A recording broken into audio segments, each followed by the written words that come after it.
అందరికీ నమస్కారం. Good morning. Praise lord.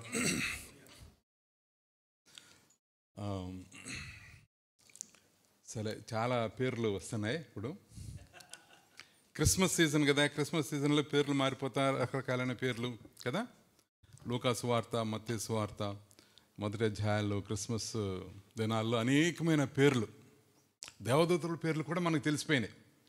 అంతకుముందు గబ్రియల్ అంటే ఎవరికి తెలుసు? మిఖాయిల్ అనేవాడి గురించి తెలుసు. గబ్రియల్ అనేవాడి గురించి, ఆ పేరు గురించి మనకు ఎక్కడ తెలిసింది?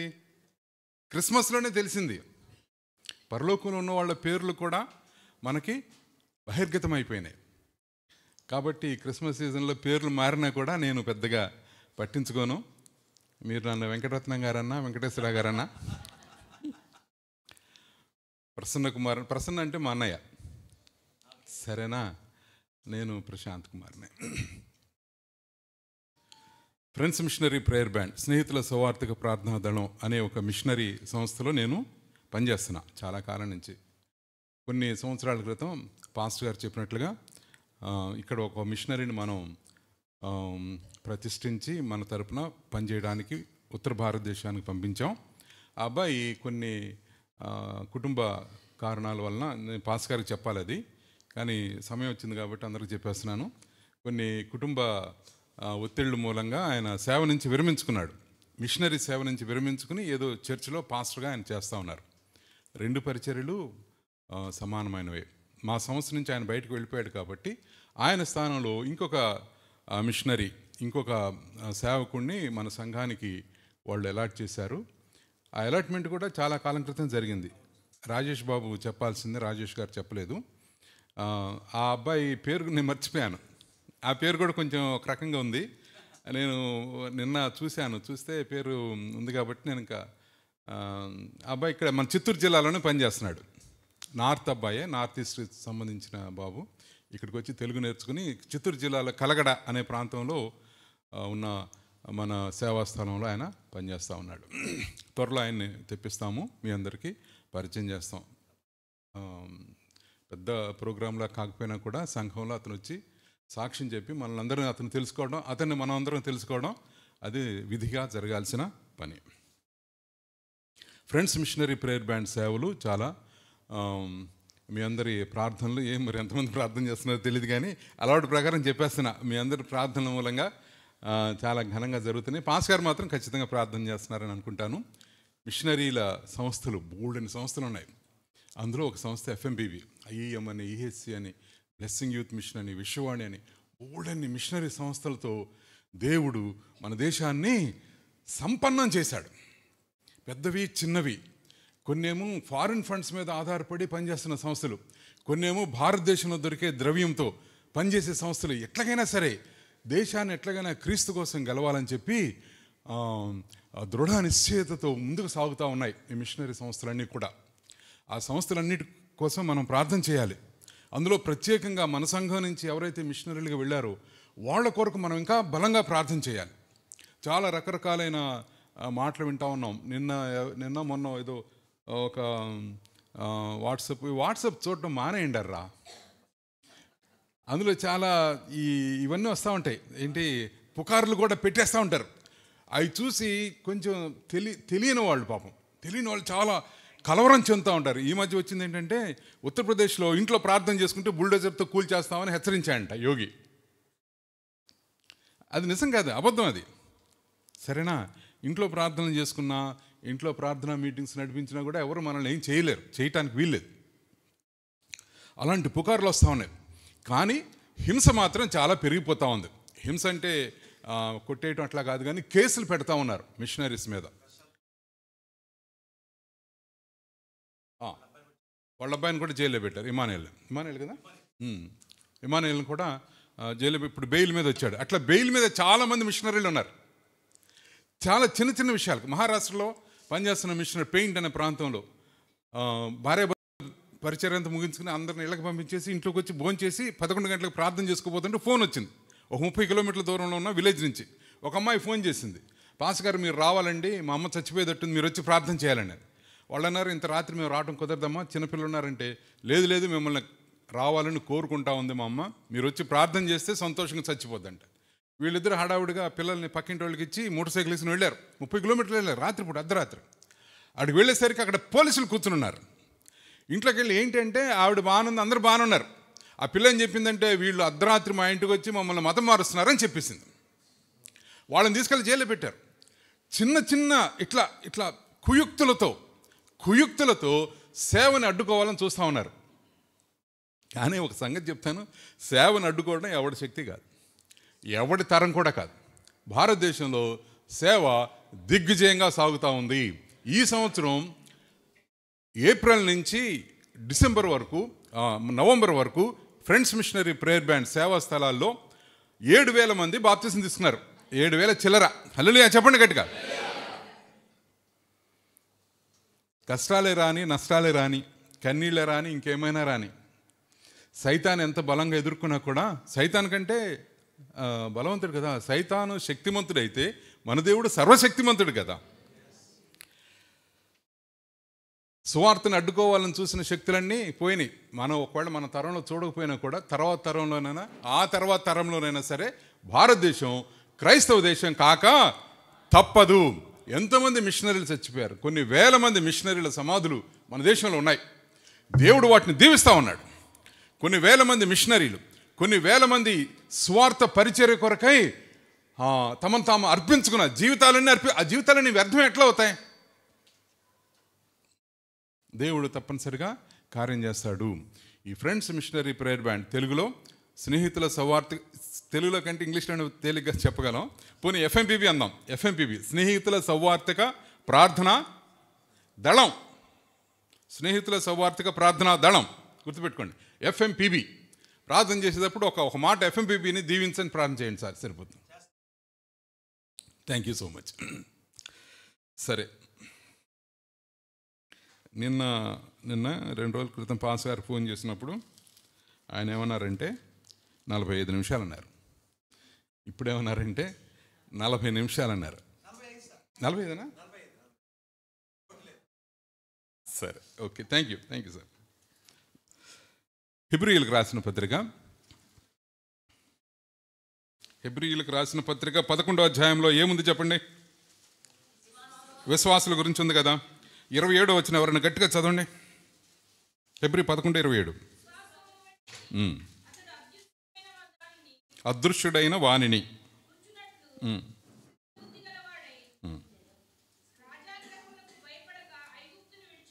సరే, చిన్న ప్రార్థన చేసుకుందాం. పరిశుద్ధుడైన తండ్రి, నీ భక్తుడు, నీ సేవకుడు, మా అందరికీ మార్గదర్శకుడైన మోషే గురించి మేము కొద్ది నిమిషాలు చర్చించుకోబోతా ఉన్నాం. మీరు మాకు సహాయం చేయండి స్వామి. మా మనసులో మీరునండి ప్రభా. వినే చెవులు, గ్రహించే మనసు, లోబడే హృదయము మీరు మాకు దయచేయండి. వందనాలు స్వామి, స్తోత్రాలు. నీ సంఘం కొరకు నాయన, మీరు సంఘం యొక్క క్షేమం కొరకు కూడా మేము ప్రార్థన చేస్తున్నాం. సహాయం చేసి నడిపించండి. క్రీస్తు పేర ప్రార్థించి వేడుకుంటున్నాం తండ్రి, ఆమేన్. అదృశ్యుడైన వారిని చూస్తున్నట్లుగా జీవించేశాడంట. ఒక్కొక్కరికి జీవితంలో ఒక్కొక్క ఫోకస్ ఉంటుంది. పాస్టర్ గారికి ఫోకస్ ఏముంటుంది? సంఘం అభివృద్ధి చెందాలి, సంఘం విస్తరించాలి. రామర్పాడులో, గుణదల్లో, ఇంకా చుట్టుపక్కల ఎన్ని చోట్ల వెళితే అన్ని చోట్ల సంఘం విస్తరించాలి. పంపించిన మిషనరీలు అక్కడ సంఘాన్ని విస్తరింపజేస్తూ ఉండాలి. మనం పంపించిన మిషనరీలు వాళ్ళు నిర్మించిన సంఘాలు, సమాజాలు అవన్నీ మనకే చెందుతాయి. ఎందుకంటే మనం ప్రార్థన చేస్తూ ఉన్నాం. 80% ప్రార్థనలో 20% వాళ్ళ యొక్క సేవ, వాళ్ళ కృషి. కాబట్టి ఇట్లా ఈ విధంగా సంఘాన్ని విస్తరించాలనే ఫోకస్ ఒక పాస్టర్ గారికి ఉంటుంది. అట్లాగే IASలో చేసిన వాళ్ళు, కలెక్టర్ వ్యక్తులు, మా రాష్ట్రం లేకపోతే మా జిల్లా బాగుండాలి. రాజకీయాలు ఉన్న వాళ్ళకి, నా నియోజకవర్గం ఒక్కొక్కరికి ఒక్కొక్క రకమైన ఫోకస్ ఉంటుంది వాళ్ళ జీవితంలో. మోషేకున్న ఫోకస్ ఏంటంటే, మోషే యొక్క దృష్టి ఏంటంటే అదృశ్యుడైన వాడిని చూస్తున్నట్లుగా తన జీవితం ప్రారంభం నుంచి చివరి వరకు గడిపేశాడు. అదృశ్యుడైన వాడు ఎవడు? అదృశ్యుడైన వాడు దేవుడు. జీవితం అంతా కూడా దేవుణ్ణి చూడాలనే తపనతో తన జీవితాన్ని మోషే సాగించేశాడు. అదృశ్యుడైన వాడిని చూస్తున్నట్లుగా రాజాగ్రహమునకు భయపడక, ఇది ఇక్కడ చాలా కొంచెం మనకి కొంచెం అయోమయం వస్తుంది. భయపడక, నిర్గమకాండంలో ఫరోకు భయపడి అక్కడి నుంచి పారిపోయాడే నిర్గమకాండంలో ఉంది. ఏ అధ్యాయంలో ఉంది? 2వ అధ్యాయంలో ఉంది. నిర్గమకాండం 2వ అధ్యాయంలో భయపడి పారిపోయాడని ఉంది. ఇక్కడే ఉందంటే రాజాగ్రహమునకు భయపడక ఐగుప్తుని విడిచిపెట్టి వెళ్ళిపోయాడు. ఎందుకంటే అతని జీవితంలో అదృశ్యుడైన వాడిని చూస్తూ ఉన్నాడు. అదృశ్యుడైన వాడు అదృశ్యమైనది శాశ్వతమైనది, దృశ్యమైనది అశాశ్వతమైనది తాత్కాలికమైనది, అదృశ్యమైనది ఆత్మ సంబంధమైనది, దృశ్యమైనది అంటే మన కళ్ళకు కనిపించేది భౌతికమైనది, శరీర సంబంధమైనది. ఈ శరీర సంబంధమైన భౌతికమైన తాత్కాలికమైన వీటి మీద తన నేత్రాలు లేవు, తన కళ్ళు లేవు. తన కళ్ళన్నీ కూడా అదృశ్యుడైన వాని మీద ఉన్నాయి. తన మనసులో ఉన్నదంతా కూడా అదృశ్యుడైన వారిని చూస్తున్నట్లుగా మోషే తన జీవితాన్ని సాగించేశాడు. సరే, రాజాగ్రహమునకు భయపడకంటే ప్రవక్తలు ఎవరు భయపడరు. ప్రవక్తల్లో దేవుని సేవకుల్లో లేనిదల్లా ఏంటంటే భయమే. అయితే నిర్గమకాండంలో 2వ అధ్యాయంలో మనం ఈ ధ్యానాలన్నీ కూడా నిర్గమకాండంలో చేస్తాము. ఇది ఊరికే ఇంట్రడక్షన్కి నేను చదివాను. నిర్గమకాండం 2వ అధ్యాయంలో భయపడి పారిపోయాడు అనుంది. ఈ ఫరో ఆ సంగతి విని మోషేను చూడగా మోషే ఫరో ఎదుటి నుంచి పారిపోయనే మాటలోనే భయం అనేది కూడా ఉంది. మోషే పారిపోయాడంట ఫరో ఎదుటి నుంచి, అంటే ఐగుప్తు దేశం నుంచి మిద్యాన్ దేశానికి పారిపోయాడు. ఈ విషయాన్ని అపోస్తలుల కార్యములు 7వ అధ్యాయంలో స్టెఫన్ కూడా ప్రస్తావిస్తాడు. స్టెఫన్ కూడా మోషే ఐగుప్తుని విడిచిపెట్టి అక్కడ కూడా భయపడ్డాడు, పారిపోయాడనే మాటలు లేవు మనకి. ఈ పారిపోవడంలో భయం లేదు, భయపడకుండానే వెళ్ళిపోయాడు. ఈ పారిపోయిన మాట ఏమండి, హిబ్రూ భాషలో ఒక్కొక్క చిన్న మాట ఉంటే ఆ చిన్న మాటకు 10-15 అర్థాలు ఉంటాయి. ఈ 10-15 అర్థాల్లో వీళ్ళు తర్జుమా చేసేవాళ్ళు దగ్గరగా వాస్తవానికి దగ్గరగా ఏ అర్థమవుతుందో ఆ అర్థాన్ని పెట్టారు. ఆ హిబ్రూ భాష మీద, బిబ్లికల్ హిబ్రూ అంటే బైబిల్లో ఉన్న హిబ్రూ భాష మీద ఇంకా పరిశోధనలు జరుగుతూనే ఉన్నాయి. బైబిల్లో ఉన్న మాటల మీద ఇంకా పరిశోధనలు జరుగుతూ ఉన్నాయి. గ్రీకు మాటల మీద కూడా ఇంకా పరిశోధనలు జరుగుతూనే ఉన్నాయి. అందుకే బైబిల్ మాటికి క్రొత్త వెర్షన్స్ వస్తూ ఉన్నాయి ఇంగ్లీష్లో. మనకు తెలుగులో కూడా ఈ మధ్య వస్తూ ఉన్నాయి. ఈ వాడుక భాష బైబిల్ అని, ఆ బైబిల్ అని, ఈ బైబిల్ అని వస్తూ ఉన్నాయి. అవన్నీ కూడా చదవటం మంచిదే. సరే, భయపడి పారిపోలేదు, ఒట్టినే పారిపోయాడు. మోషే జీవితంలో భయం లేదు. మరి ఎందుకు పారిపోవాల్సి వచ్చింది? ఎందుకు భయపడి పారిపోయాడన్న అర్థం వచ్చేట్టుగా రాశాడంటే, ఇది రాసింది కూడా మళ్ళీ మోషేనే. అక్కడ ఒక సంఘటన జరిగింది. ఏంటి ఆ సంఘటన? 2వ అధ్యాయంలో ఒక మోషేకి మొదటి నుంచి తను హెబ్రీన్ అన్న సంగతి తెలుసు. తల్లి వదిలేసిన తల్లే మళ్ళీ వచ్చింది పాలు ఇవ్వడానికి దాదిగా. వచ్చి పాలిస్తానే చెప్పింది, నాయనా నువ్వు ఈ ఫరో భవనానికి చెందినవాడు కాదు, ఫరో కుమారుడు కాదు, నువ్వు రాజకుమార్తెకి కుమారుడు కాదు, నువ్వు హెబ్రీయుడివి. మన దేవుడు అబ్రహాము ఇస్సాకు యాకోబుల దేవుడు, మన హెబ్రీలను అట్లా పెంచి ఉంటుంది అనుకుంటున్నాను నేను. ప్రారంభం నుంచి మోషేలో ఆ ఆలోచన ఉన్నది. వీళ్ళు నా ప్రజలు అన్న ఆలోచన ఉంది. మోషే ఏమనుకున్నాడంటే, దేవుడు నన్ను రాజభవనంలో పెట్టాడంటే దాని అర్థం ఏంటంటే నా ప్రజల్ని నేనే విడిపించబోతా ఉన్నాను అనుకున్నాడని ఇక్కడ బైబిల్ లేదు, నేను ఊహించి చెప్తా ఉన్నా. నేను విడిపించాలి, అందుకే దేవుడు నన్ను రాజభవనంలో పెట్టాడు అనుకుని దాన్ని ఒక చిల్లరతనంగా చేయడానికి ప్రయత్నం చేశాడు. ఒకరోజు వెళ్తూ ఉంటుంటే ఒక ఐగుప్తీయుడు, ఈ ఇశ్రాయేల్ అందరూ కూడా, హెబ్రీలందరూ కూడా అక్కడ బానిస పని చేయాలి. వాళ్ళు ఏంటంటే ఇటుకలు తయారు చేసి ఇటుకలతో ఇళ్ళు కట్టాలి. పెద్ద సిటీలే కట్టారు వాళ్ళు. రామ్సేస్ పితోన్ అనే ఒక మన విజయవాడ లాంటి సిటీస్ కట్టారు. విజయవాడ లాంటి కాదనుకోండి, ఎనికేపాడు లాంటి సిటీస్. ఎనికేపాడు సిటీ అని అడుగుతారా? సరే, ఇంతంత ఊళ్ళో ఆ రోజుల్లో పెద్ద సిటీలు అనుకుందాం. కట్టారు వాళ్ళ పని అదే, వాళ్ళకి తెలిసిందల్లా అదే.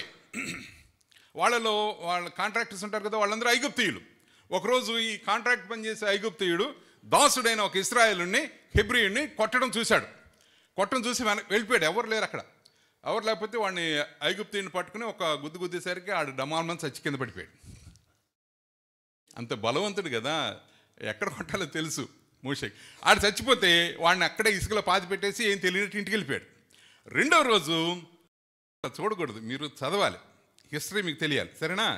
నిర్గమాకాండం అన్నీ తెలిసినట్టు, మాకు తెలిసిన విషయాలు చెప్తున్నారేంటి అంకుల్ అన్నట్టుగా చూడాలి మీరు నన్ను. 2వ రోజు వెళ్తా ఉంటుంటే 2 హెబ్రీలు తనుకుంటా ఉన్నారు, బ్రదర్సే. వెంటనే వాళ్ళ ఇద్దరి మధ్యలోకి దూరేసి అన్నలారా, మీరు ఎందుకు ఇట్లా పోట్లాడుకుని, మీరిద్దరు ఒకే అన్నదమ్ములు కదా, సోదరులు కదా, ఎందుకు ఇలా కుడుతున్నంటే వాళ్ళు బలమైన వాడేమన్నాడంటే, నువ్వు ఎవరో మాకేమన్నా న్యాయాధిపతివా, నువ్వు తీర్పరివా, తీర్పు తీర్చడానికి వచ్చావు, నువ్వు పెద్ద ఐగుప్తుడు అయితే అవ్వచ్చు కానీ పో అన్నాడు. అంటే ఇతను ఇంకేదో చెప్పడానికి ప్రయత్నం చేస్తే వాడు అన్నాడు, నిన్న ఐగుప్తుడిని చంపావు కదా, అట్లాగే మమ్మల్ని కూడా చంపుతావా అని అడిగాడు. ఇంకా దాంతో అప్పుడు భయపడ్డాడు. దేనికి భయపడ్డాడు? తన ప్రాణం కొరకు భయపడలా. నేను అనుకోవటం దేనికి భయపడ్డాడంటే, తాను హెబ్రీయుడన్న సంగతి, ఐగుప్తుడిని చంపాడంటే హెబ్రీ పక్షం వహించాడని కదా, తాను హెబ్రీ పక్షం వహించాడని, ఇంకా లోతుకు వెళ్తే తాను హెబ్రీయుడని ఫరోకు తెలిసిపోతుందేమో అని భయపడ్డాడు.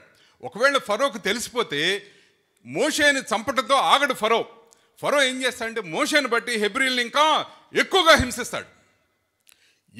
హింసిస్తాడు. ఆ సంగతులన్నీ ఆలోచించుకుని మోషే అక్కడి నుంచి పారిపోయాడు. ఇది చిన్న ఇంట్రడక్షన్. మోషే జీవితంలో ఉన్న కొన్ని ప్రధానమైన ఘట్టాలు, చాలా ఘట్టాలు ఉన్నాయి.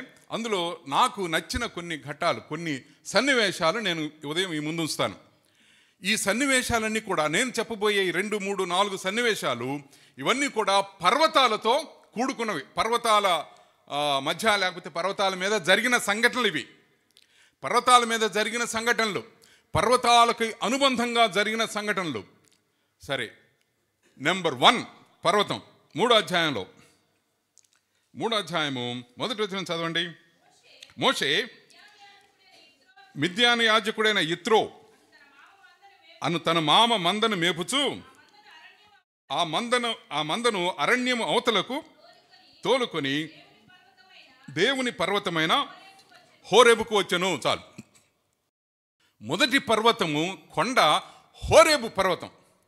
హోరేబు పర్వతం ఎట్లా ఉంటుంది? మనకి తూర్పు కనుమలు, పశ్చిమ కనుమలు అంటే చూసారా, చాలా కొన్ని రాష్ట్రాలు విస్తరించినట్లుగా ఉంటుంది చూసారా, అట్లా ఉంటుంది హోరేబు పర్వతం.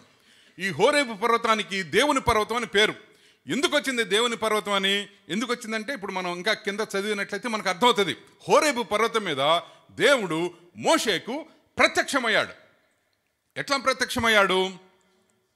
మందను మేపుకుంటూ వెళ్తుంటే అక్కడ దూరంగా ఒక పొద మండుతూ ఉంది. పచ్చటి పొద మండుతూ ఉంది. చిన్న పొదే. 2 సత్యాలు ఇందులో మనం తెలుసుకోవాలి. మొదటి సత్యం ఏంటంటే, ఈ మండుచున్న పొద అనేది శ్రమలలో, హింసలో ఉన్న ఇశ్రాయేలులకి సూచనగా ఉంది. ఇశ్రాయేలీల జీవితము ఒక మండుచున్న పొదలాగా ఉంది. మండిపోతూ ఉన్నారు, కష్టపడుతూ ఉన్నారు. ఈ పైన మనం చదివినట్లయితే 2వ అధ్యాయం చివరి చదివినట్లయితే వాళ్ళు నిట్టూర్పులు విడుస్తూ ఉన్నారు, మొర పెడతా ఉన్నారు, మూలుగుతూ ఉన్నారు, కష్టపడతా ఉన్నారు, ప్రార్థన చేస్తూ ఉన్నారు. భయంకరమైన ఇంటికి వెళ్ళేసరికి ఆ చెమటలో నీళ్లు ఉంటాయో లేవో తెలియదు, కానీ వాళ్ళు ఒక మూల గదిలో కూర్చుని దేవుని సన్నిధిలో మొర పెడతా ఉన్నారు. ప్రభువా, ఎప్పుడు మాకు విడుదల, ఎప్పుడు మాకు విమోచన, నువ్వు ఎప్పుడు దిగి వస్తావు? అబ్రహాము, వాళ్ళకి దేవుని పేరు కూడా తెలియదు. వాళ్ళకి తెలిసిందల్లా ఏంటంటే అబ్రహాము, ఇస్సాకు, యాకోబుల దేవుడు అనే తెలుసు వాళ్ళకి. అబ్రహాము, ఇస్సాకు, యాకోబుల దేవా, ఎప్పుడు మాకు విడుదల కలుగజేస్తావు అని ప్రార్థన చేస్తూ ఉన్నారు. ఒక భయంకరమైన శ్రమలో, భయంకరమైన హింసలో, వ్యతిరేకతలో వాళ్ళు జీవిస్తూ ఉన్నారు. మండే పొద వాళ్ళకి సూచనగా ఉంది. కానీ విచిత్రం ఏంటంటే, మోషేకు తట్టిన విచిత్రం ఏంటంటే, పొద మండుతుంది కానీ అది అంతరించిపోట్ల, కాలిపోట్ల, దహించిపోట్ల. పచ్చటి చెట్టుకైనా సరే కొంచెం పెట్రోల్ పోసి అంటిస్తే కాసేపటికి బూడిదైపోతుంది. ఇది బూడిద కావడంలా. క్రైస్తవ సంఘానికి వ్యతిరేకంగా లేచిన ఏ శక్తి అయినా సరే ఇలా కాల్చగలదేమో కానీ, శ్రమలు పెట్టదేమో కానీ, దాన్ని సంపూర్ణంగా నాశనం చేసే శక్తి ఏ ప్రభుత్వానికి లేదు, ఏ ఉద్యమానికి లేదు, ఎవరికీ లేదు. దేవుడు ఆ పొదలో ఉన్నాడు. కష్టపడుతున్నా, శ్రమల్లో ఉన్న తన ప్రజల మధ్యకి దేవుని యొక్క సన్నిధి దిగి వచ్చింది. ఆయన మండిపోతా, ఆయన ఆ లోపల ఉన్నాడు. ఆ పొదని ఆయన ఎంచుకున్నాడు. హోరేబు పర్వతం అంటే పెద్ద పెద్ద చెట్లు కూడా ఉన్నాయండి. పెద్ద చెట్లు కూడా ఉన్నాయి, పెద్ద పెద్ద పొదలు ఉన్నాయి, గుబురు లాంటి పొదలు ఉన్నాయి, చిన్న చిన్న బుషెస్, చిన్న చిన్న పొదలు ఉన్నాయి. దేవుడు ఒక చిన్న పొదను ఎన్నుకున్నాడు, చెట్టును ఎన్నుకోలా. లేకపోతే ఒక పెద్ద పొదని దూరం నుంచి చూస్తే అలా బగబగ మండిపోయే పొదని అట్లా ఎన్నుకోలా. మోషే ఏదో నడుచుకుంటుంటే ఒక చిన్న పొద కాలిపోతూ ఉంది. దేవుడు చిన్న చిన్న వాళ్ళనే ఎన్నుకుంటాడు, పెద్దవాళ్ళు అనుకునే వాళ్ళని ఎన్నుకోడు. చిన్న అనుకునే వాళ్ళని ఎన్నుకుని ఆయన పెద్దవాళ్ళని చేస్తాడు. ఈరోజు మనం కూర్చున్న ఎంతమంది కూర్చున్నాం? 100 మంది కూర్చుంటే 100 పొదలం. మనం చిన్న చిన్న పొదలం. కష్టపడితే కానీ బైబిల్ అర్థం కాదు మనకి, ప్రార్థన చేస్తే కానీ బైబిల్ అర్థం కాదు, కన్నీరు కారిస్తే కానీ మనకి కార్యాలు జరగడంలా. ఇంత కష్టపడతా ఉన్నాం, శ్రమ పడతా ఉన్నాం, జ్ఞానము మనకి లేదు. జ్ఞాని అనుకునేవాడు ఇక్కడికి రాడు. చాలామంది జ్ఞానులు బయట తిరుగుతా ఉన్నారు. ఈ మతిలేని వాళ్ళం, ఎలాంటి పనులు చేయలేని వాళ్ళం. దేవుడు అంటాడు, అలా అనుకున్నట్లయితే నేను నీ మధ్యలోకి వస్తాను, నీలో నేను నివసిస్తాను, నిన్ను వాడుకుంటాను. దేనికి వాడుకుంటాడంటే నాయకులను నువ్వు ఆకర్షిస్తావు. లోకంలో ఉన్న ప్రజలందరూ ఆకర్షిస్తారు. ఏంటి పొద మండుతా ఉంది, నశించిపోవట్లేదేంటి? ఏమిటి దీని సాక్ష్యం? ఈ విట్నెస్, టెస్టిమనీ అంటాం చూసారా? ఈ మండుచున్న పొద ఇచ్చే టెస్టిమనీ ఏంటంటే, నేను మండిపోతా ఉన్నాను కానీ నేను అంతరించిపోవట్లా. ఈ కష్టాల్లో, ఈ శ్రమంలో, కన్నీళ్ళలో, ఇబ్బందులు నేను నశించిపోవట్లేదు. ఎందుకంటే దేవుడు నాలో ఉన్నాడు. ఇది బైబిల్ అంతా కూడా దానియేలు కథలో కూడా, దానియేలు స్టోరీ ఈ పుస్తకంలో కూడా షడ్రక్ మేషక్ అబేద్నెగోలు ఉన్నారు కదా, వాళ్ళు మండుతున్న అగ్నిగుండంలో ఉన్నారు కదా, వాళ్ళు కాలిపోవట్లేదంట. అగ్నిగుండంలో ఉన్నారు కానీ కాలిపోట్లా. ఎందుకు కాలిపోట్లా? వాళ్ళతో పాటు మన ప్రభు అయిన యేసుక్రీస్తు ఉన్నాడు.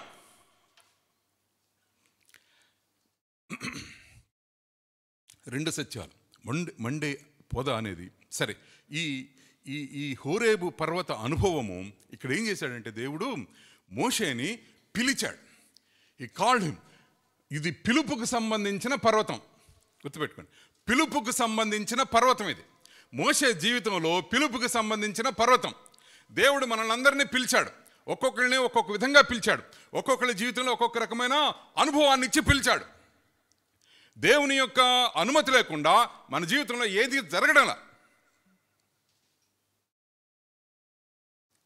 ఈ చర్చి స్థాపించిన వ్యక్తి, ఆయనకు కూడా ఒక అనుభవం ఇచ్చాడు దేవుడు. ఒక తీవ్రమైన వేదన, తీవ్రమైన కష్టంలోంచి దేవుడు పిలిచాడు ఆయన్ని. ఆ అనుభవాన్ని ఆయన జీవితంలోకి అనుమతించాడు.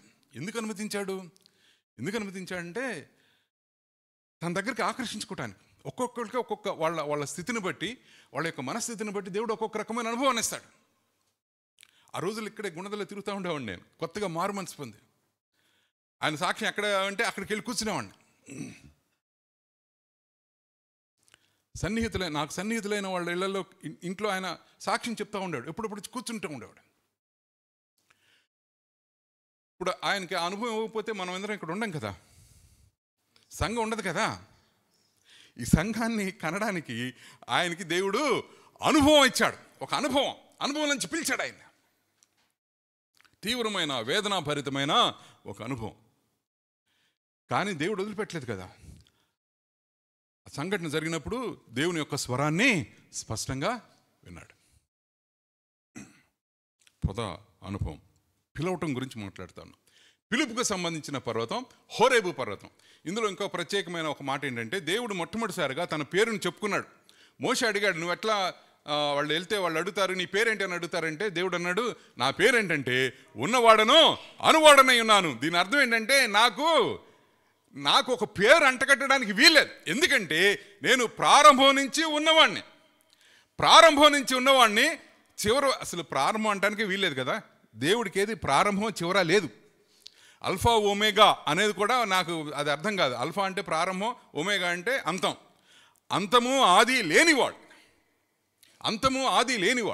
దీన్ని బట్టి ఏంటంటే, అంతము ఆది లేనివాడి మీద సమయం అనేది కంట్రోల్ చేయలేదు.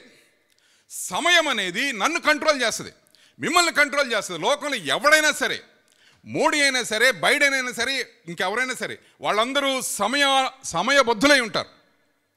8:15కి రమ్మన్నారు. 8:15కి రమ్మంటే నేను 8 గంటలకు ఇంట్లో బయలుదేరాను అనుకోండి, రాలేను. అందుకని నేను 7:30కే బయలుదేరి నెమ్మదిగా, అందులో చర్చి ఒకసారి వచ్చాను కదా అని అట్లాగే వచ్చాను, ఎవరిని అడగకుండా వచ్చాను అనుకోండి. టైంకి రావాలి. ట్రైన్ పట్టుకోవాలంటే టైంకి వెళ్ళాలి.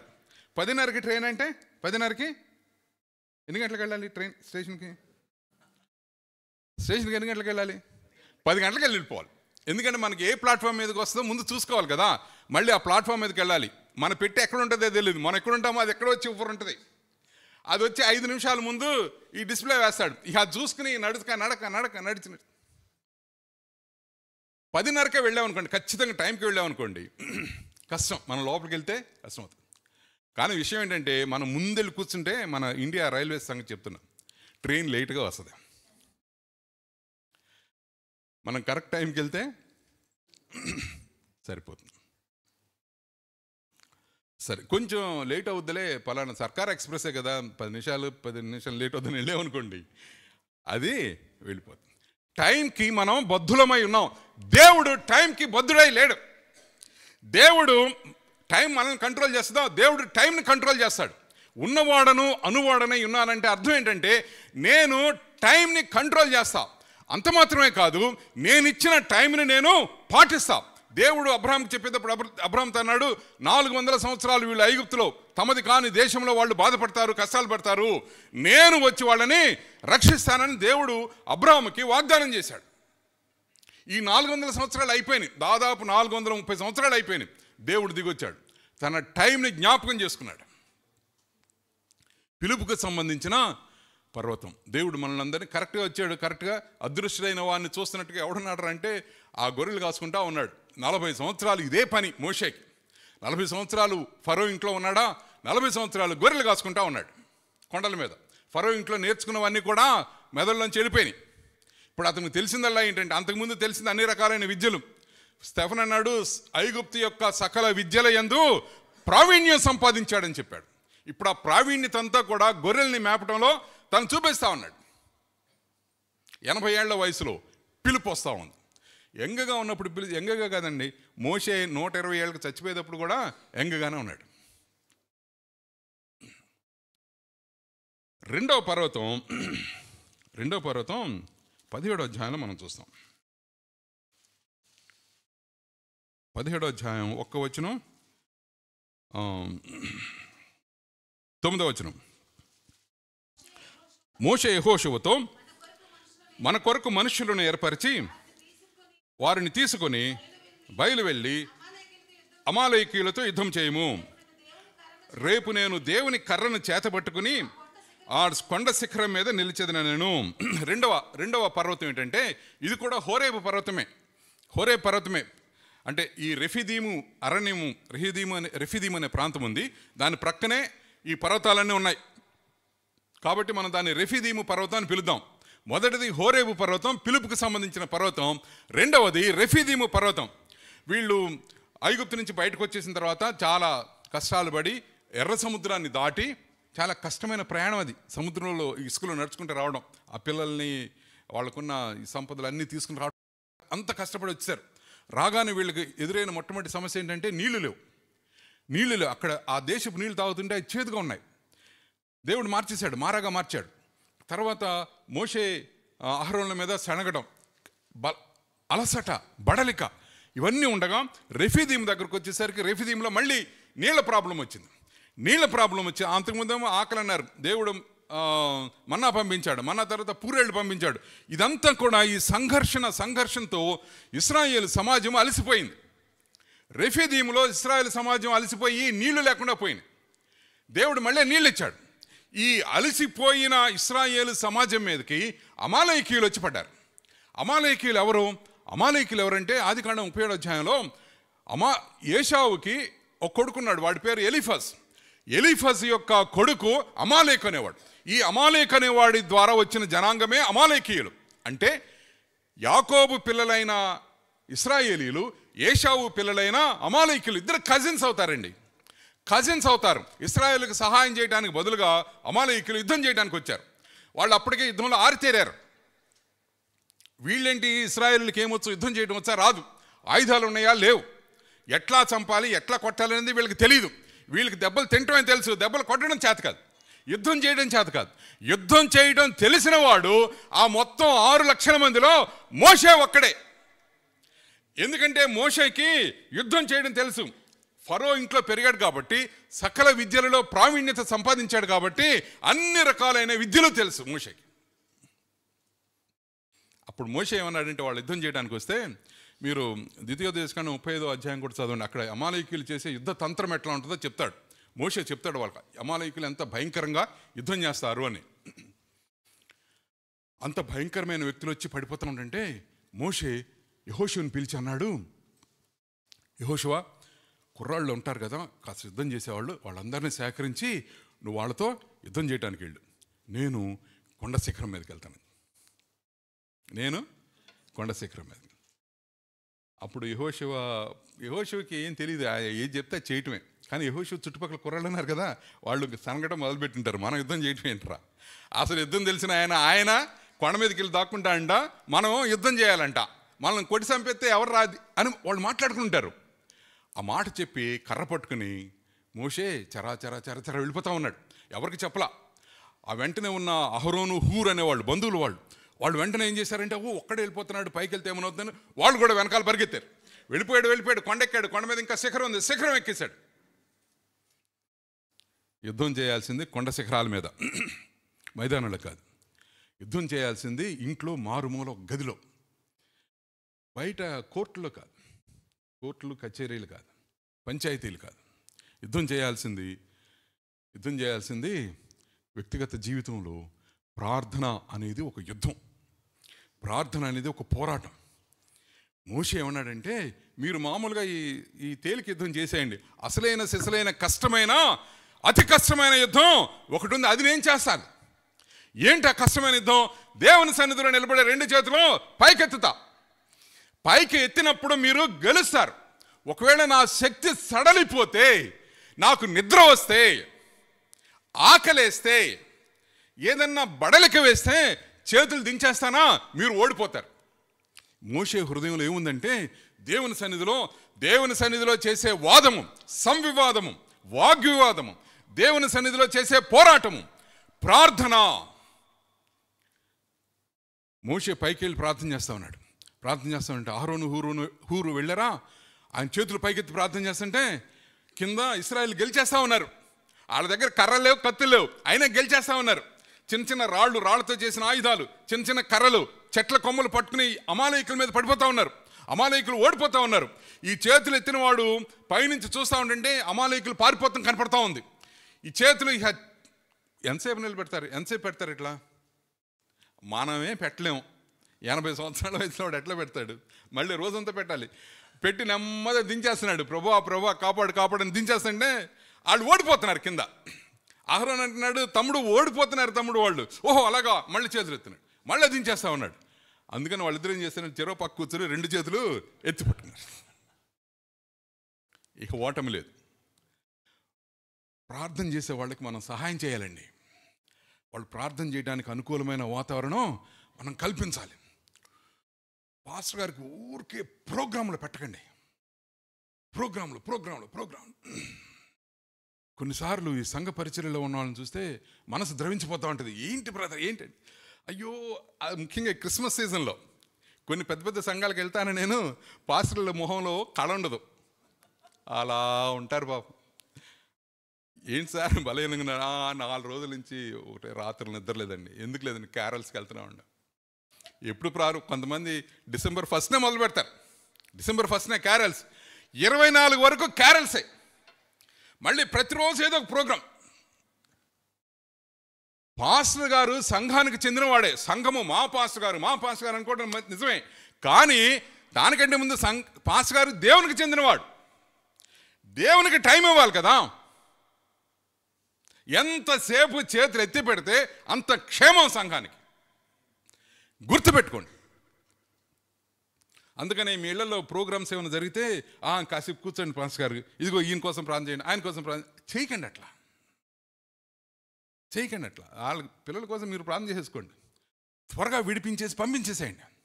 ఆయనకి రెస్ట్ కావాలి, విశ్రాంతి కావాలి. మనందరికైతే రెస్ట్ కదా. చక్కగా భోజనం చేసి, ఇప్పుడు కూర గురించి చెప్పారు, కొంతమంది ప్లాన్ చేసేస్తా ఉన్నారు, కొంతమంది ఆల్రెడీ ప్లాన్ చేశారు. పాస్టర్ గారు కూర గురించి చెప్పిన తర్వాత మీరు ప్లాన్ చేస్తూ ఉన్నారు, ఏం కూర చేయాలని. ఇక్కడ మోషే గురించి చెప్తా ఉంటుంటే కొంతమంది మనసులో రేపేం చేయాలి. చికెన్ అంటే మామూలు వెజిటేరియన్ అయిపోయింది కదండి, చికెన్ అంటే వెజిటేరియనే.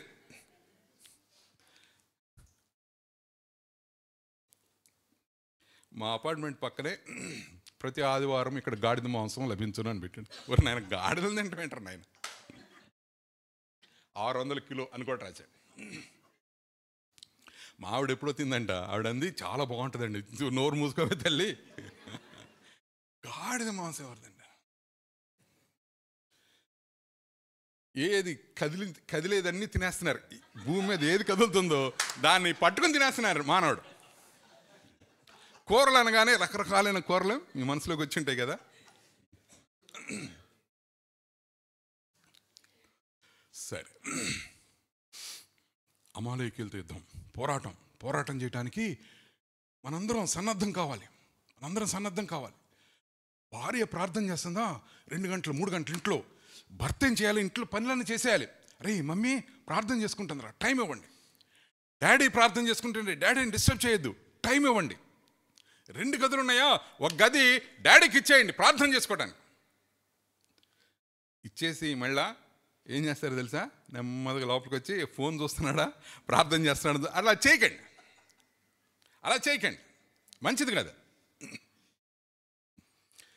ఏకాంతంలోకి వెళ్ళిపోయాడు మోషే.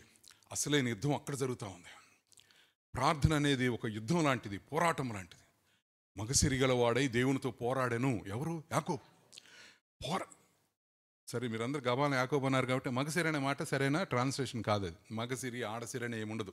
అతడు పరాక్రమశాలి అయి, బలము గలవాడై, శక్తి కలిగిన వాడై దేవునితో పౌరుషముగా పోరాడాడు. అది దాని అర్థం. అక్కడ అవన్నీ చెప్పడం ఎందుకని మగసిరి అని రాశారు.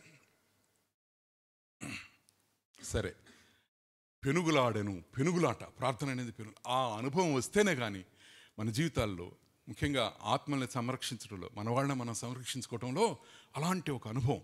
ఇది రెఫీదీము అనుభవము, రెఫీదీము పర్వత అనుభవం.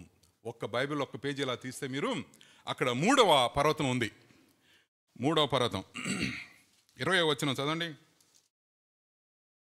20వ వచనం 19వ అధ్యాయం 20. యెహోవా సీనాయి పర్వతం మీదకి, అనగా ఆ పర్వత శిఖరం మీదకి దిగివచ్చెను. యెహోవా పర్వత శిఖరం మీదకి రమ్మని మోషేని పిలువగా మోషే ఎక్కిపోయాను. ఇది సీనాయి పర్వతం మీదకి దేవుడు మోషేని పిలిచాడు.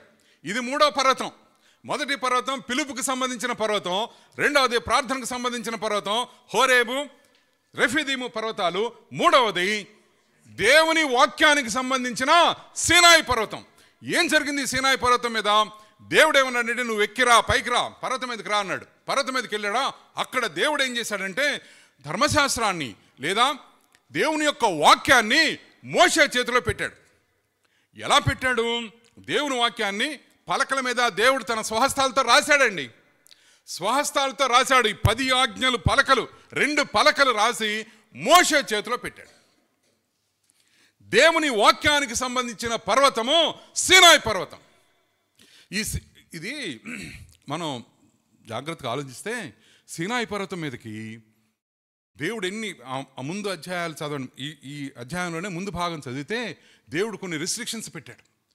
అది చదువుతుంటేనే భయం వేస్తుంది. అన్నాడు, నేను ఈ కొండ మీద ఉన్నంతకాలం ఎవడో ఈ కొండని సమీపించరాదు. మనిషే కాదు, జంతువులు కూడా సమీపించరాదు. సమీపిస్తే చచ్చిపోతాయి. మనిషి సమీపిస్తే మనిషి చచ్చిపోతాడు. భీకరమైన దేవుని యొక్క సన్నిధి, భీకరమైన దేవుని సన్నిధి, భయంకరుడైన ఆయన మాట్లాడితే ఉరుములాగా ఉంటుందంట. ఉరుములాగా, అసలు ఉరుములాగా ఒక స్వరం వచ్చిందనుకోండి, మనకి ఉండగలమా మనం? అలాంటి స్వరముతో ఆయన దిగొచ్చాడు, మాట్లాడుతూ ఉన్నాడు. మొత్తం అసలు ఆ పర్వతం అంతా కూడా, సీనాయి పర్వతం అంతా కూడా దేవుని యొక్క మహిమతో ధగధగ వెలిగిపోతా ఉంది. ఆ వెలుగులోనికి మోషేని పిలిచాడు. వాక్యం యొక్క నేపథ్యం మీకు చెప్తా ఉన్నా. వాక్యం ఎట్లాంటి బ్యాక్గ్రౌండ్ నుంచి, ఎలాంటి పరిస్థితుల్లో నుంచి మన చేతుల్లోకి వచ్చిందో చెప్తా ఉన్నా మీకు. అది మనకు అర్థమైతే ఈ వాక్యాన్ని మనం తేలిగ్గా తీసుకోం. ఈ వాక్యాన్ని మనం సొరుగులో పెట్టి ఉంచాం. ఈ వాక్యాన్ని ఎక్కడో లోపల డ్రాయర్స్లో పెట్టేసి ఉంచాం. మనం ఆదివారం కానీ తీసుకురాం మనం. ఇది మనకు అర్థమైతే దేవుని యొక్క భీకరమైన సన్నిధిలో నుంచి వచ్చిన వాక్యమని, ఇది బైబిల్ గురించి మనకు అర్థమైతే మనం ఏం చేస్తామంటే ప్రతిరోజు దాన్ని చదువుతాం. పూజించడం కాదు, దాన్ని ధ్యానం చేస్తాం. పాస్టర్ గారు ఒక ఇంటికి భోజనానికి వెళ్ళాడు. భోజనానికి వెళ్తే వాళ్ళు పాస్టర్ గారు వచ్చారని చెప్పి వెండి స్పూన్లు బయట తీశారంట. వెండి స్పూన్లు ఇచ్చారంట ఆయనకి. ఆయన వెండి స్పూన్తో తినేశాడు, అయిపోయింది. ఆయన వెళ్ళిపోయిన తర్వాత వీళ్ళు లెక్క పెట్టుకున్నారు వెండి స్పూన్లు. లెక్క పెట్టుకుంటే ఒకటి తక్కువైందండి. పాస్ గారిని ఎట్లా అనుమానిస్తారు వీళ్ళు? అందుకని మాట్లాడుకున్నారు, ఎట్లా ఒక స్పూన్ ఎట్లా తక్కువైంది. అంతేనా, వెండే కదా, వెండే, బంగారమే. చాలా అసలు అన్ని ప్లేసెస్ వెతికారు, ఎక్కడ దొరకలేదు. పని వాళ్ళని అడిగితే వాళ్ళు మాకు తెలియదు అయినా, ప్రత్యేకంగా పాస్ గారు తిన్న స్పూనే కనపడతలా. పాస్ గారి మీద కొంచెం వీళ్ళకి అనుమానం వచ్చింది. అనుమానం వచ్చి ఆహా అనుకున్నారు. సంవత్సరం అయిన తర్వాత మళ్ళీ అదే సీజన్లో పాస్ గారు విజిట్కి వచ్చాడు. విజిట్కి వస్తే ఆయన కూర్చోబెట్టి మళ్ళా భోజనం పెట్టి మళ్ళీ వెండి స్పూన్లో పెట్టి, పాస్ గారికి ఉండబట్టలేక, మీరు పోయినసారి వచ్చినప్పుడు వెండి స్పూన్తో తిన్నారు కదండి, అది కనపడతలేదండి అని చెప్పారు. అప్పుడు ఆయన నెమ్మది లేచి పక్కన షెల్ఫ్లో బైబిల్స్ ఉన్నాయండి. బైబిల్స్ రెగ్యులర్గా ఉండే బైబిల్స్. ఒక బైబిల్ తీసి దాన్ని ఓపెన్ చేస్తే అందులో ఉందంటే వెండి స్పూన్. సంవత్సరం పాటు ఎవరు బైబిల్ని ముట్టుకోలే. పాస్ గారని అంట, ఏం చదువుతున్నారా బాబు మీరు బైబిల్, ఇన్ని పెట్టేసుకున్నారు. వాక్యాన్ని ప్రేమించడం, వాక్యాన్ని ధ్యానం చేయడం, చదవటం వేరే, అధ్యయనం చేయడం వేరే, ధ్యానం చేయడం వేరే. మనకి దేవుడు నియమించిన విధి ఏంటంటే ధ్యానం చేయాలి. మనం ఒక్కొక్క వాక్యము చదువుతూ ఉంటుంటే, ఒక్కొక్క గ్రంథంలో, ఒక్కొక్క పుస్తకంలో చదువుతూ ఉంటే ధ్యానం చేయాలి. అర్థం కాలేదా పాస్ గారిని అడగాలి. పాస్ గారు ఏం చేస్తాడు, ఆయనకి కొన్నిసార్లు అర్థం కాదు. ఆయన ఏం చేస్తాడంటే ఆయన ప్రార్థన చేసి అర్థం పరిశుద్ధాత్మ దేవుని నుంచి లాగుతాడు. లాగేం చేస్తాడంటే మీకు చెప్తాడు. లేకపోతే మీరే ప్రార్థన చేయాలి, పరిశుద్ధాత్మ దేవా ఈ వాక్యం నీది కాబట్టి నువ్వు సహాయం చేయి.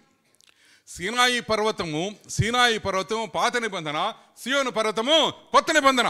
ఈ కొత్త నిబంధన అనేది, ఈ కరుణ కృపా సంబంధమైన నిబంధన అనేది సియోను పర్వతం మీద నుంచి వచ్చింది మనకి. సియోను పర్వతం మీద యేసు ప్రభు వారు చనిపోయిన కొండ నుంచి కొత్త నిబంధన వచ్చింది. దేవుడు కొత్త నిబంధన చేశాడు. నా మరణము వలననైనా, నా రక్తము వలననైనా క్రొత్త నిబంధన అన్నాడు. ఈ పాత నిబంధన, క్రొత్త నిబంధన రెండు కూడా దగ్గర నుంచి వచ్చినాయి. సీనాయి పర్వతము దేవుని వాక్య సంబంధమైన పర్వతం. మోషే జీవితంలో పర్వతాలు చూస్తా ఉన్నాం. మొదటి పర్వతం హోరేబు పర్వతం, పిలుపుకు సంబంధించిన పర్వతం. రెండవది రెఫిదీము పర్వతం, ప్రార్థనకు సంబంధించిన పర్వతం. మూడవది సీనాయి పర్వతము, దేవుని వాక్యానికి సంబంధించిన పర్వతం. ఇక చివరిది నాలుగో పర్వతం. ఇది ద్వితీయోపదేశ కాండంలో చివరి అధ్యాయంలో ఉంటుంది. ద్వితీయోపదేశ కాండం చివరి అధ్యాయంలో మొదటి వచ్చిన చదవండి ఎవరైనా. మోషే మోయాబు మైదానం నుండి ఎరుకో ఎదుటనున్న పిస్గా కొండ వరకు పోయి నెబో శిఖరమునికి ఎక్కెను. చిట్ట చివరి పర్వతము పిస్గా పర్వతం. పిస్గా పర్వతంలో కూడా నెబో శిఖరం. ఆ శిఖరానికి దేవుడు తీసుకెళ్ళిపోయాడు. ఇది చిట్ట చివరి ప్రయాణం. ఏ కొండ దిగి రాడు అతను. దూరంగా కానాన్ కనిపిస్తూ ఉంది. దేవుడు అన్నాడు, మిమ్మల్ని అందరినీ కానాన్ తీసుకెళ్తానని బయట తీసుకొచ్చాడు కదా. కానాన్లో ప్రవేశించింది ఇద్దరు, కాలేబు యెహోషువలు. అంటే చాలామంది ప్రవేశించారు. అక్కడి నుంచి ప్రయాణమై వచ్చిన వాళ్ళందరూ అరణ్యంలోనే రాలిపోయారు. వాళ్ళలో అహరోను మోషేల లిస్టు కూడా ఉంది. దేవుడు అన్నాడు, మోషే అహరోనుతో మీరు పొరపాటు చేశారు కాబట్టి, తప్పు చేశారు కాబట్టి, పాపం చేశారు కాబట్టి మిమ్మల్ని నేను కనాన్లో ప్రవేశించనివ్వను అని చెప్పేశాడు దేవుడు. ద్వితీయోపదేశకాండం 3వ అధ్యాయంలో మోషే ఒక చోట బతిమలాడుకున్నాడు, ప్రభు నన్ను ఎట్లయినా కనాన్ తీసుకెళ్ళంటే దేవుడు అన్నాడు, ఆయన కోపపడి ఆయన ఏమంటే ఇక చాలు ఆపు అన్నాడు. కరెక్ట్గా అవే మాటలు ఉన్నాయి. ఇక చాలు ఆపుము అన్నాడు. ఇంకా ప్రార్థన చేయదు. మాట నేను చెప్పానంతే. అదే ఇతరుల విషయంలో అయితే దేవుడు మార్చుకుంటాడు. మనం బాగా ప్రార్థన చేస్తే మార్చుకుంటాడు. దేవుని సేవకుల విషయంలో దేవుడు మార్చుకోడు. దేవుడు ఒక మాట అన్నాడు, ఆ మాట జరగాల్సిందే.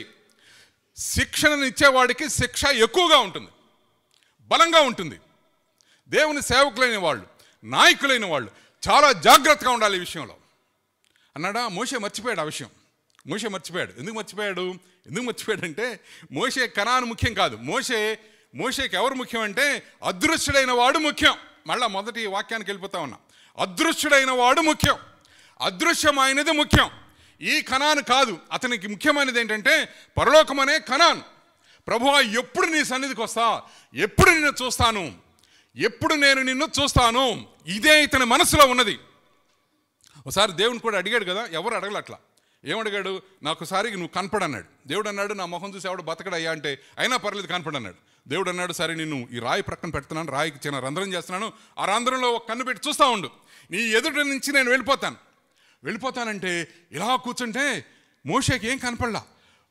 కొన్ని కోట్ల మంది సెరూపులు కెరూపులు వాళ్ళు పాటలు పాడుతా, యెహోవాని స్తుతిస్తా, పొగుడుతా అని కీర్తిస్తా, యెహోవా దయ కనికరము కృప కలిగిన మహనీయుడు, ఆయన గురించి మాట్లాడుతా పాటలు పాడుతా రయ్యమని ఒక సమూహం వెళ్ళిపోతే ఆ వెనకాల ఆయన దేవుని యొక్క దేవుడు అంగి వేసుకుంటాడు కాదు, ఇతని మనసులో అట్లా వచ్చింది, దేవుని యొక్క వెనక భాగం ఒక్కసారిగా తడుక్కుమంది. అదే దేవుని చోట. కాబట్టి మోషే హృదయంలో దేవుణ్ణి అదృశ్యుడైన వాడిని చూడాలన్న ఆశ, కోరిక ఉన్నది. ఆ ఆశతో ఇది చిట్ట చివరి పిలుపు. ఇది పరలోక సంబంధమైన కానానికి సంబంధించి దేవుడు తీసుకెళ్ళన్నాడు. అదిగో చూడు, అదే కానాన్ అంటే. ఇది కింద యోర్దాను కనపడుతుందో, యోర్దాను దాటితే కనాన్కి వెళ్ళిపోతారు. హాయి అనే పట్టణం ఉంది చూడు, యెరూషలేం పట్టణం ఉంది చూడు, దాని ప్రక్కన ఎరుకో ఉంది చూడు. ఓ దూరంగా అతని కళ్ళంట చాలా షార్ప్గా ఉంటాయంట. మోషే కళ్ళు ఎప్పుడు కూడా కళ్ళద్దాలు పెట్టుకోవాలి. అతను 120 సంవత్సరాలు వచ్చిన కూడా అట్లాగే ఉన్నాడు. ఎంత దూరమైన కనపడుతుంది. ఆ దూరంగా హిత్తీయులు, హివీలు, అమాలయకులు వీళ్ళు నివసించే ప్రాంతాలన్నీ చూడు, అవన్నీ మీకు ఇచ్చేస్తున్నా, మీరు వెళ్ళి ఆక్రమించుకుంటారు ఆ ప్రాంతాన్ని. మోషే చూస్తా ఉన్నాడు. కానీ నేను అనుకోవటం ఏంటంటే మోషే మనసులో అది లేదు. మోషే మనసులో ఆరాటం ఏంటంటే నేను అదృశ్యుడైన వాడిని చూసే టైం వచ్చేసింది. అదృశ్యుడైన వాడిని చూసే టైం వచ్చేసింది. ఇహలోక సంబంధమైన భౌతిక సంబంధమైన రాజ్యాలే కానీ, పట్టణాలే కానీ, భవనాలే కానీ, ఆస్తులే కానీ, రియల్ ఎస్టేటే కానీ, వీటి మీద మోషే మనసు లేదు. అసలు మనసు లేదు. ప్రభు తొందరగా చెప్పాను.